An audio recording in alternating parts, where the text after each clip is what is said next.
Hello everybody. Every single Ferrari ever made is in some way, shape or form a special thing. But even with such illustrious company, the 812 Superfast still stands out. It is almost certain to be the final series production naturally aspirated V12 Ferrari without any form of hybrid assistance. It's also another entry in a long line of fabulous front-engined V12 Grand Tourers. And let's be honest here, it's a real object of desire. It is a rare example of a car like this where I'd actually think about forgiving anyone who bought one just to look at it.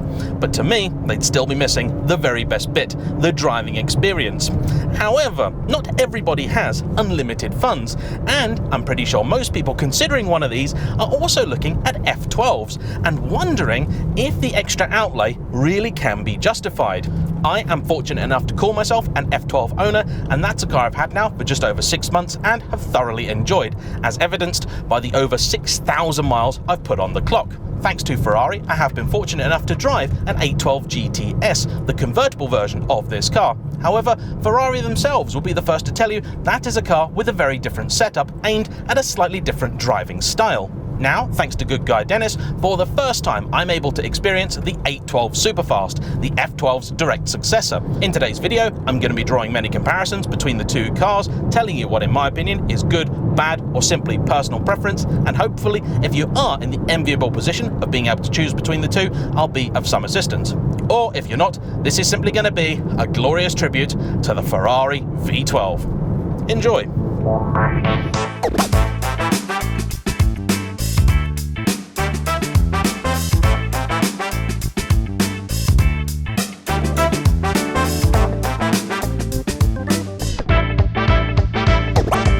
It probably won't surprise you to hear that Ferrari tend to do things a little bit differently to most other car companies. So for your average firm like say BMW or Mercedes, models tend to have a lifespan of some 7 or 8 years, and more or less smack bang in the middle of that you'll have a facelift, what BMW like to call an LCI, the life cycle impulse.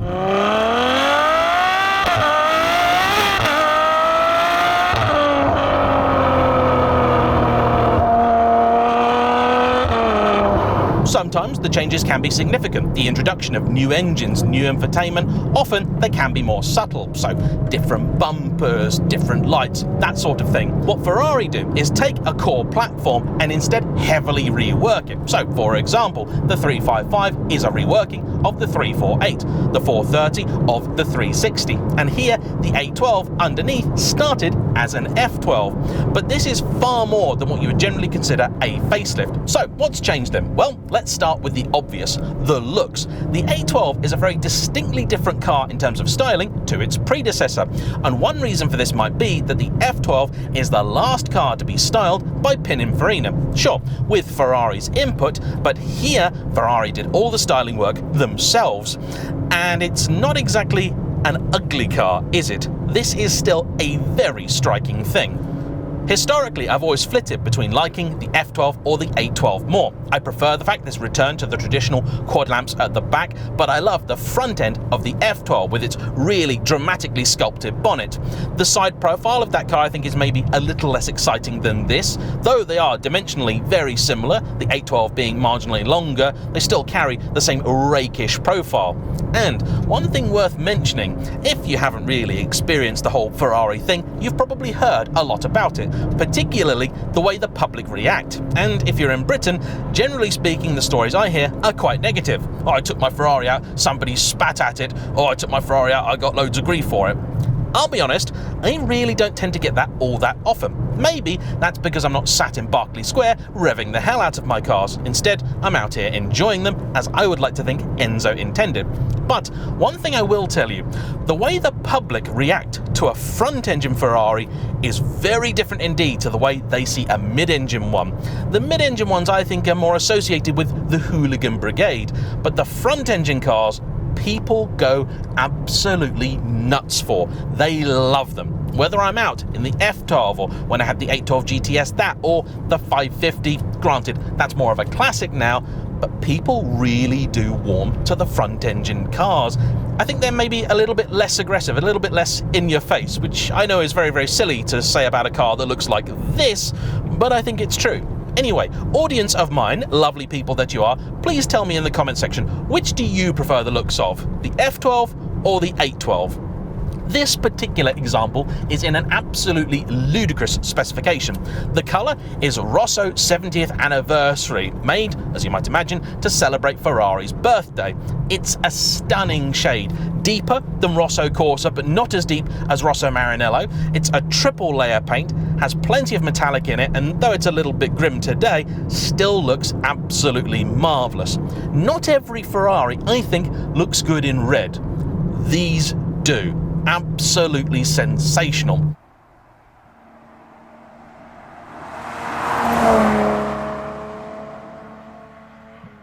Whoever bought this car first really did go to town. It's got, as far as we can tell, all of the carbon. So on the outside you've got carbon up the front on the air intake, you've got carbon splitter, you've got the carbon side sills, you've got carbon fibre at the back, there's even carbon fibre under the window at the rear.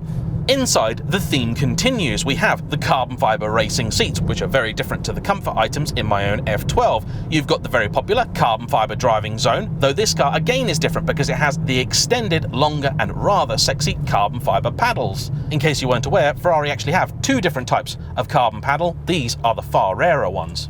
This little section back here, ahead of the luggage compartment, is also carbon. The bridge down here is carbon too. Even the floor mats are the carbon fibre ones. Yeah, carbon fibre floor mats. Sounds absolutely ridiculous, doesn't it? But it actually works. The door also has carbon fibre in it, and that is very rare. Often I see cars with many of the pieces that this has, but I don't think I've ever seen one with all of them. It even has the carbon fibre wing mirrors that apparently were discontinued not long after this car was made, and the parcel shelf in the back is carbon too. I didn't even know you could get that in carbon. I had no clue whatsoever. The colour scheme in here is on the subdued side, but it actually works quite well. So you've got black with a few little patches of colour, these little red stripes, the Italian tricolore for the buttons down here that actually I also quite like, but card carrying tart, it won't be to all tastes. Happily, very easy to change. It's almost tragic that when Dennis got this car, it had just 1,400 miles on the clock. Happily, he sought to rectify that. He's only owned it for a fairly short while, but in that time has put nearly 8,000 miles on the clock. Good man. From an interior perspective, the car is again an evolution of the F12, so it's familiar but not a carbon copy. The piece which I think has seen the least change is probably the dashboard, because here you have the classic central tachometer with a screen on either side. They're a little bit higher resolution, a little bit brighter and clearer than in the F12, but largely it's all the same. There are some detailed changes, so the layout of the vents here is different. They've also changed the HVAC controls, which also have a carbon fibre surround that you pretty much cannot get. And I've got to say I actually prefer the way that they do it in the F12. It's more physical, old school controls, and I think works a little bit better. This car has the very popular passenger display, which really is a gimmick, but a fairly fun one. And here it is a lot better than it is in the F12. Notable because in the F12 it still cost you the same amount, £3,000 or £4,000 as an option, but here it actually looks like a few grand's worth of stuff. In the F12 it's pretty awful. So on the face of it then, I wouldn't say the exterior or interior really are a reason to upgrade. What about the mechanicals then? Well, they're different too.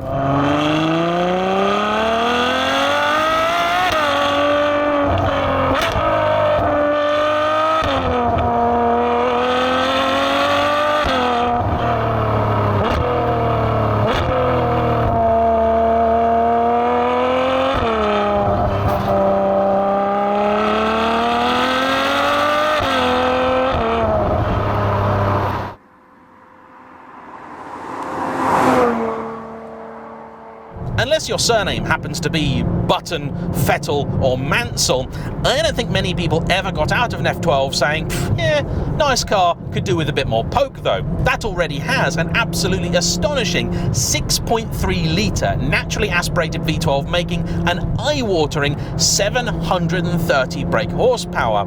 For this, Ferrari decided, why not take it a little bit further? Here you have a 6.5 litre engine, now with a fuel system that goes up to 350 bar over the old car's 200. That's 5,000 PSI. Because of that and many other detailed changes, including to the intake, it now makes 790 horsepower, or in metric, a nice round 800. and you notice it. The joy, though, of this engine is that, like with any big, powerful, naturally aspirated lump, it's controllable. It also has a ludicrously broad spread of power.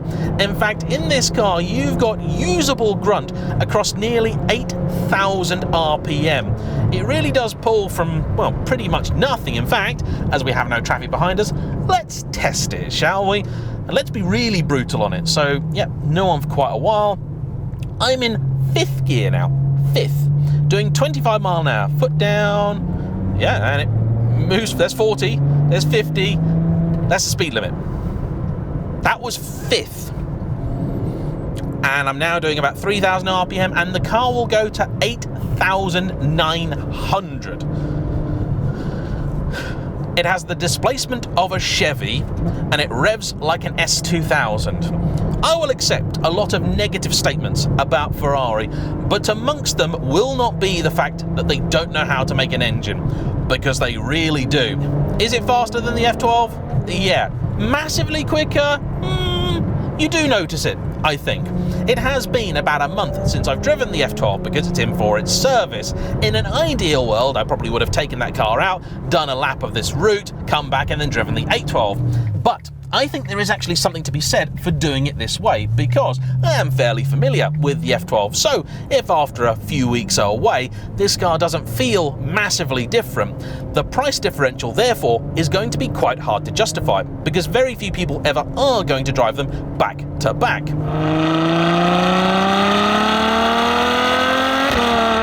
Grip is absolutely astonishing. Once these Pirellis have heat in, and you do need some heat in them when they're cold, they're very unhappy, very bitey things, it's incredible. You can plant your foot and the thing will just go in a way that all logic and reason would tell you something with 800 horsepower, 530 pound-foot of torque, that's about 720 Newton-meters, just shouldn't. It just really, really shouldn't be able to grip and go in the way that it does. Like in the F12, the gearbox is also a 7-speed dual clutch, but here there have been several improvements. Shift times are allegedly up to 30% quicker, and you do feel it. The F12 can shift this quickly too, but you have to drive it that little bit harder to access the quickest of shifts. I like this setup a little bit more. One of the big differences between the modes isn't really in the power or the speed, instead it's in the gearbox and the traction control. If you haven't driven one of these cars before, I would heavily recommend you start with sport mode, because you can still do this.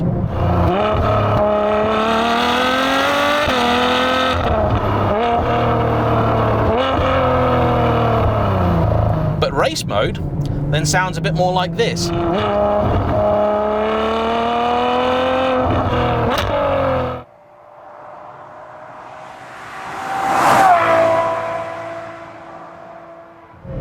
Just that little bit more aggressive, isn't it?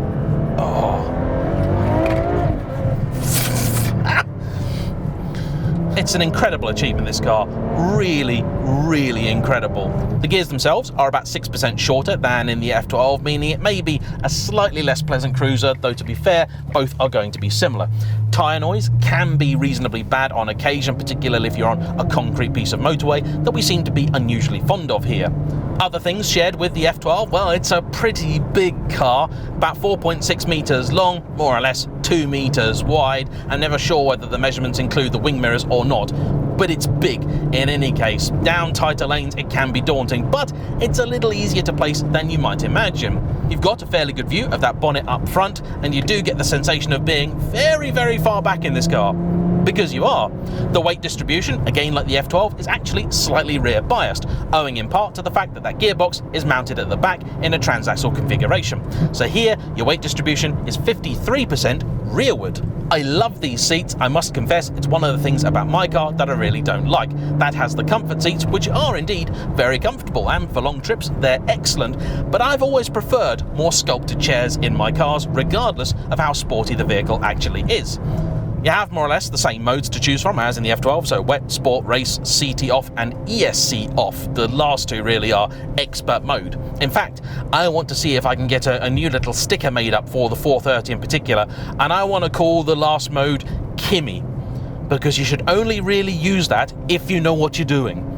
I'm going to petition Ferrari. Don't call it ESC or CST off, call it Kimi mode. You'll remember that. The tyres at the rear are the same width as the F12 315 section, but at the front they're even wider. So the F12 has 255s, this is 275s. And Ferrari were able to do that because one of the big changes with the F12 is that this car has what they call virtual short wheelbase. That's rear wheel steer to you and me. This was a development that they started with the F12 TDF because they were on a quest to try and make the car turn in even better. Because the F12 was widely regarded as a wallowy old boat of a thing?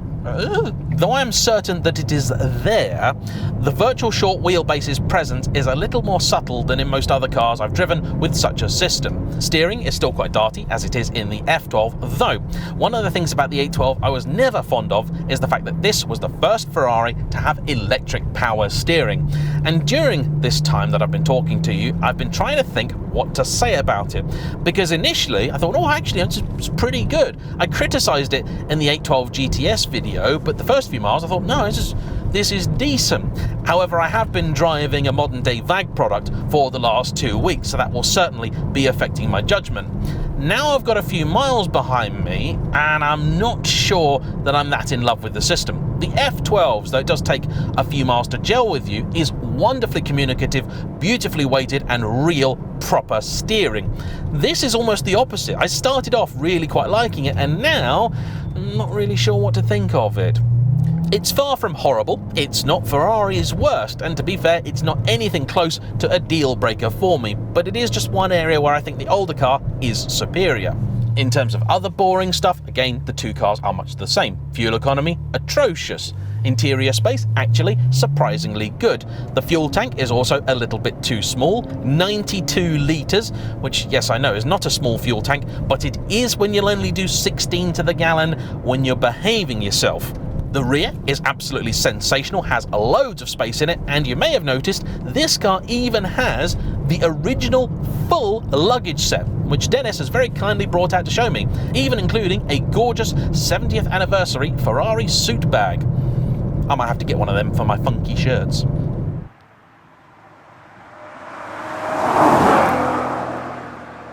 So then, the two cars really are trading blows. There doesn't appear to be any one area where one is superior to the other. This has slightly more punch and pace, but I think the ride is a little bit firmer. Both sound absolutely incredible. This is a touch louder and I think sweeter sounding, though notably after 2019-2020 these gained a petrol particulate filter and got quite a bit quieter.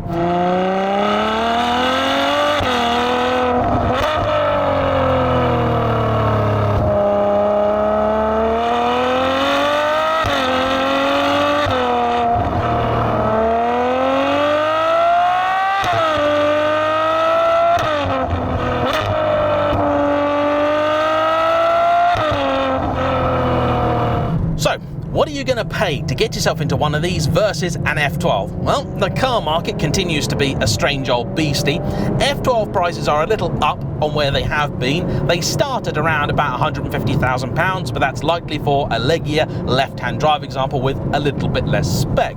Those go up really to about £200,000 with only cars that have a very unusual specification or particularly optimistic sellers being beyond that. We're going to entirely ignore the F12 TDF because V12 specials really exist in their own little bubble.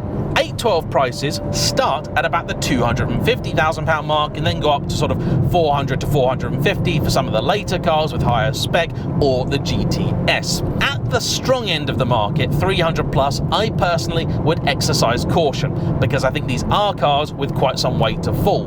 812 prices had dropped. They'd started to get to the sort of £200,000 mark or thereabouts, but then sprung back up rapidly when the market changed. I think for now, they're highly unlikely to drop down. Which would I go for? Well, for me, I think it's the F12 that has my heart. Though there are certainly things I like and prefer about this car, in truth, I've probably only really let the F12 off the leash a couple of times in the entirety of my ownership, so the fact this is even faster really means very little. I think it's the prettier car, and that's something you can appreciate all of the time. This gearbox I certainly would like, it's definitely an improvement. These seats I would prefer too, but that's a spec thing. If anything, I'd probably rather spend 20 or 30,000 pounds getting a different F12 rather than upgrading to an 812, which is going to cost me closer to 100,000.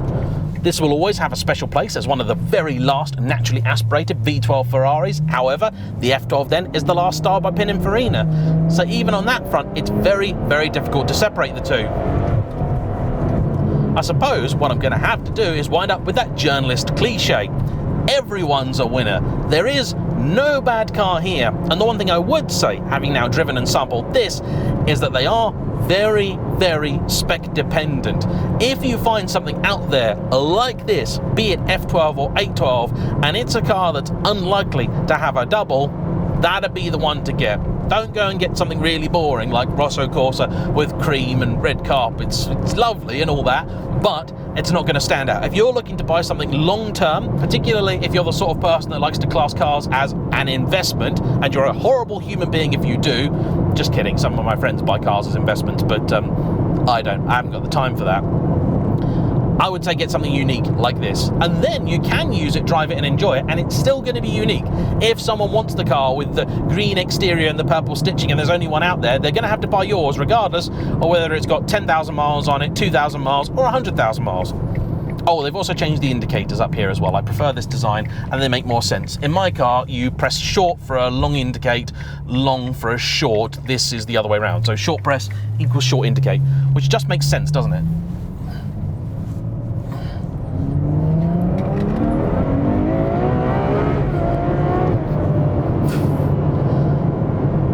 It's a sensational car, this.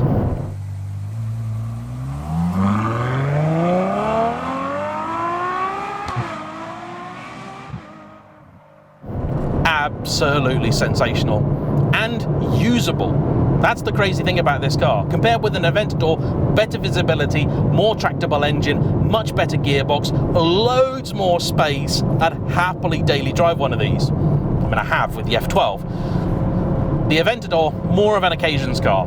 Maybe that's what people want with something like that, and really, they're so different, drawing comparisons sometimes feels a little bit disingenuous. But overall, the 812 Superfast is brilliant.